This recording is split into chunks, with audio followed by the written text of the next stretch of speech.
నీపై వచ్చిన అభియోగం నిరూపణయింది. నువ్వు ప్రభుత్వ ధనాన్ని దొంగిలించావు. నీ వద్ద నుండి సంతృప్తికరమైన సమాధానం లేదు. ఇక నీవు నీ పై అధికారుల చర్యకు సిద్ధపడు. బాబా బాబా, నా జీవితం ఊబిలోకి వెళ్ళిపోతుంది బాబా, నన్ను కాపాడు బాబా. నీ మాట పాటించినప్పుడు ఎంత పెద్ద శిక్ష పడుతుందో చూడు బాబా. ఈ గణపతిరావు భలేగా దొరికిపోయాడు.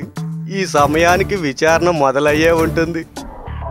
డబ్బులు నాకు, శిక్ష గణపతికి. ఈ దెబ్బతో గణపతిని ఉద్యోగంలో నుంచి తీసేయటం ఖాయం.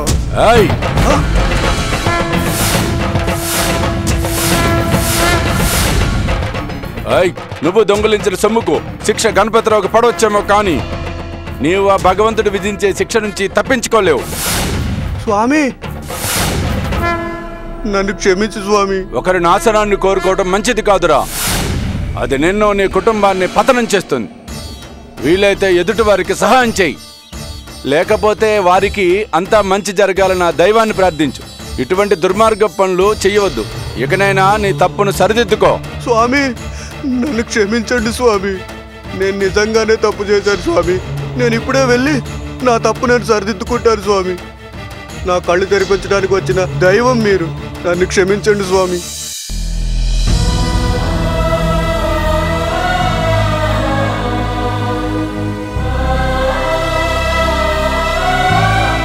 సార్ సార్, నన్ను క్షమించండి సార్.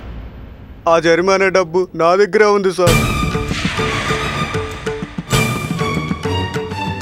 నీ దగ్గర ఎలా వచ్చింది? సార్, గణపతిరావు గారు భోజనానికి వెళ్ళినప్పుడు ఆ జరిమానా డబ్బులు నేనే తీసుకున్నాను సార్. అయితే ఇందులో గణపతిరావు ప్రమేయం ఏమీ లేదన్నమాట.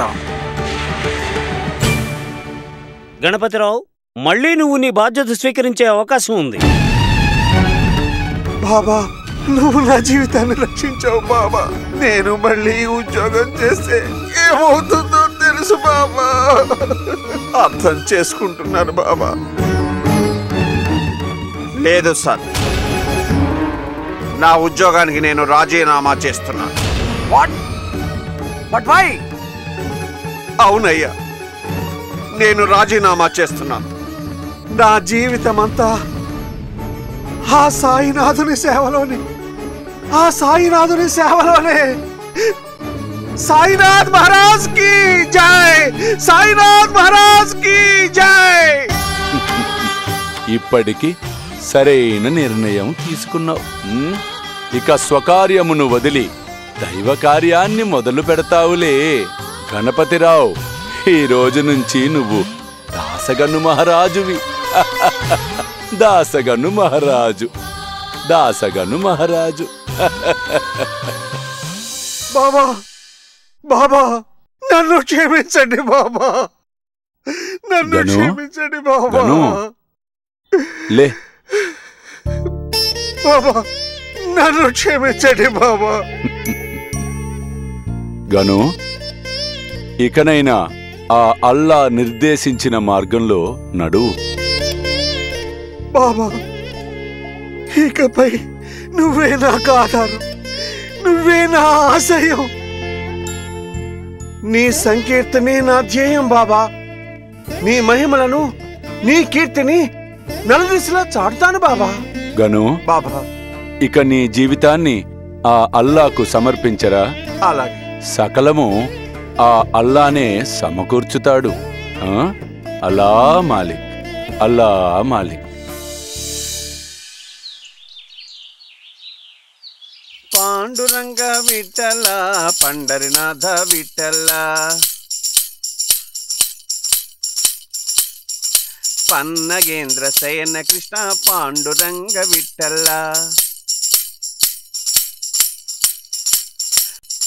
పాండురంగ విఠల పండరినాథ మంగళం, పాండురంగ మంగళం, పండరినాథ మంగళం, పన్నగేంద్ర శయన కృష్ణ పాండురంగ మంగళం, పాండురంగ మంగళం.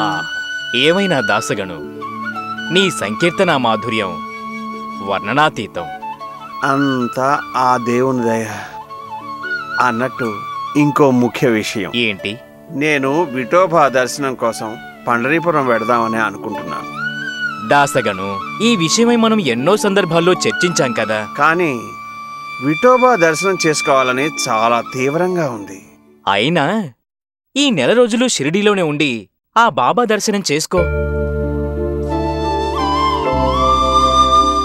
ఆ సాయి నీడలో ఉంటే అదే మనకు పండరి కదా.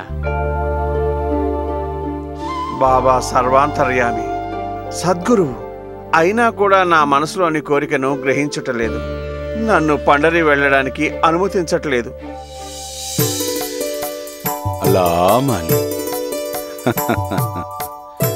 అల్లా మాలి అల్లా అచ్చా కరేగా, అల్లా అచ్చా కరేగా. బాబా ఇక్కడున్నారా మీరు?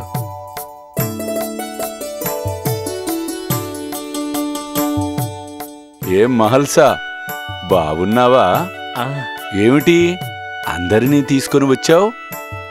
అది బాబా, శ్రీరామనవమి వస్తోంది కదా. ఆ ఉత్సవాల్లో కీర్తన విషయమై మీ సలహా తీసుకుందామని వచ్చాం బాబా.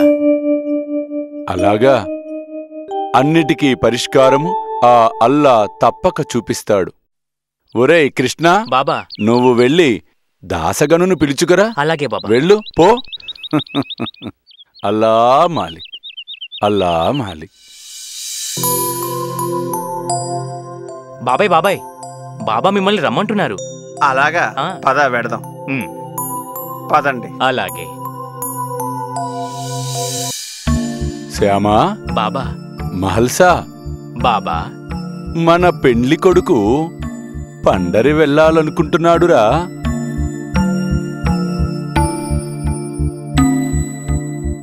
ఎవరు బాబా పెళ్లి కొడుకు? వస్తున్నాడులే, చూస్తారుగా మన పెళ్లి కొడుకుని. మనసులోని కోరికలను నేను తెలుసుకోలేనా? సత్యవంతము ధర్మబద్ధమైన కోరికలను ఆ అల్లా తప్పక నెరవేరుస్తాడు.